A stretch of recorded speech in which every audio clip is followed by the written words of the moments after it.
আসসালামু আলাইকুম। আশা করি সবাই ভালো আছেন। তো আমি আজকে নতুন রেসিপি নিয়ে এসেছি 2 রকমের পিঠা। তো এই পিঠাটা খেতে কিন্তু খুবই মজাদার। আমি চালের গুঁড়িটাকে ভালো করে মথে নিচ্ছি সিদ্ধ করে।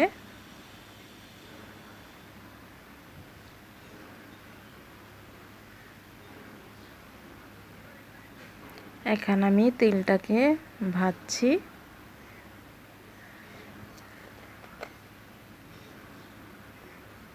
আমার তেলটা কিন্তু ভাজা হয়ে গিয়েছে, নামিয়ে নিচ্ছি।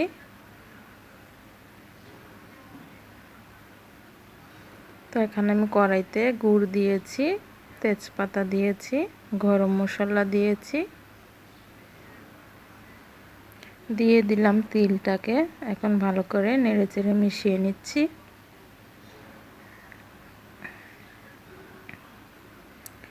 দিয়ে দিচ্ছি এখানে আমি চালের ভাজা গুঁড়ো।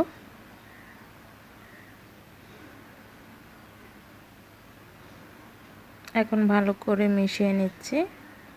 দিয়ে দিচ্ছি নারকেল। তখন আমি ভালো করে নেড়েচেড়ে মিশিয়ে নিব।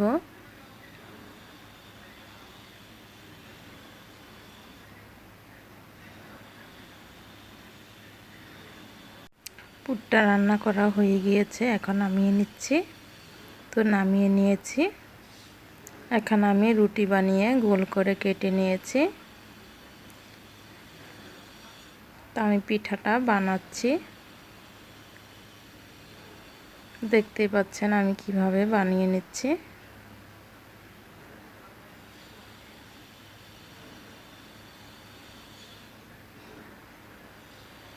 তো চারিপাশটা কিন্তু আটকিয়ে নিয়েছি। এখন আমি ডিজাইন করছি।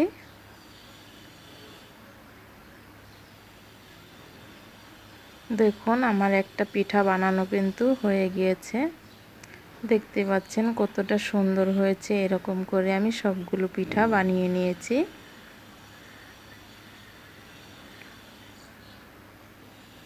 এখন আমি আরেকটা পিঠা বানানো দেখাচ্ছি। একইভাবে আমি চাপ দিয়ে চারিপাশটা লাগিয়ে নিচ্ছি ভালো করে।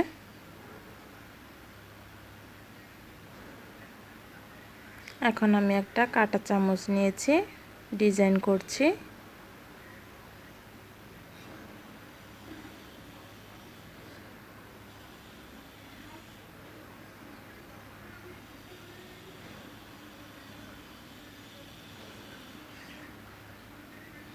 তো দেখতেই পাচ্ছেন আমি কিভাবে ডিজাইনটা করে নিচ্ছি।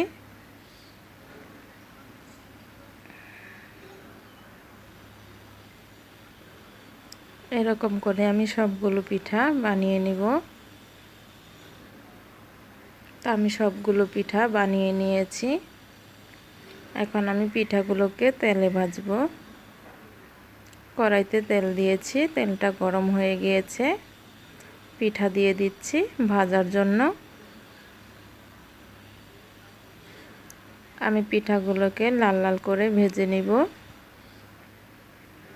তো আমি সবগুলো পিঠা কিন্তু লাল লাল করে ভেজে নিয়েছি, দেখতে পাচ্ছেন। এই পিঠাটা খেতে কিন্তু খুবই মজাদার আর মচমচে। রেসিপিটা ভালো লেগে থাকলে লাইক দিবেন। নতুন নতুন রেসিপি পেতে সাবস্ক্রাইব করে পাশেই থাকুন। ভালো থাকুন, সুস্থ থাকুন। আল্লাহ হাফেজ।